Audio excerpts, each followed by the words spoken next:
1947 స్వతంత్రం వచ్చాక బెంగాల్లో కమ్యూనిస్టు ప్రభుత్వం వచ్చేదాకా, అట్లాగే తమిళనాడు లాంటి చోట్ల ఈ డిఎంకే లాంటివి వచ్చేదాకా చాలా వరకు దాదాపు 25-30 సంవత్సరాలు జవహర్లాల్ నెహ్రూ బతుకున్నప్పుడు, లాల్ బహదూర్ శాస్త్రి ఉన్నటువంటి సందర్భం దాకా కూడా దేశంలోని అన్ని రాష్ట్రాల్లో కాంగ్రెస్ ప్రభుత్వమే, అన్ని రాష్ట్రాలు.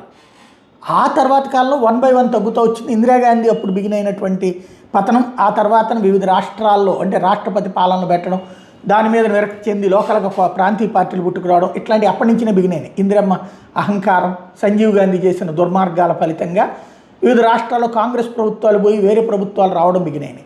అలాగా బిగినయ్యి ఇవాళ కాంగ్రెస్ పరిస్థితి ఏంటి అంటే, దేశంలో అనేక రాష్ట్రాల్లో అది అధికారంలోకి వచ్చి చాలా ఏళ్ళు అయిపోయింది. తమిళనాడులో అధికారంలోకి వచ్చి అధికారం పోగొట్టుకుంది 1967లో.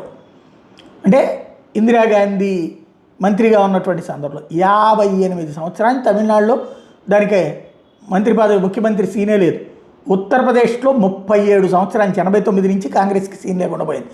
లాస్ట్గా 89లో వాళ్ళ ముఖ్యమంత్రి దిగాడు.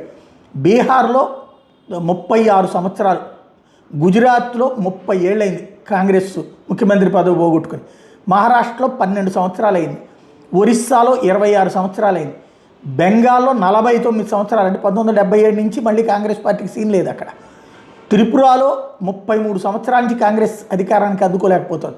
నాగాలాండ్లో 23 సంవత్సరాల నుంచి, అస్సాంలో 10 సంవత్సరాల నుంచి, అరుణాచల్ ప్రదేశ్లో 10 సంవత్సరాల నుంచి, మణిపూర్లో 9 సంవత్సరాల నుంచి, మేఘాలయలో 8 సంవత్సరాల నుంచి, మిజోరాంలో 8 సంవత్సరాల నుంచి, సిక్కింలో అయితే 1984 తర్వాత ఈ రోజు వరకు దిక్కులేదు 42 సంవత్సరాల నుంచి, గోవాలో 14 సంవత్సరాల నుంచి అధికారం కోల్పోయింది, ఢిల్లీలో 13 సంవత్సరాలైంది అధికారం కోల్పోయి.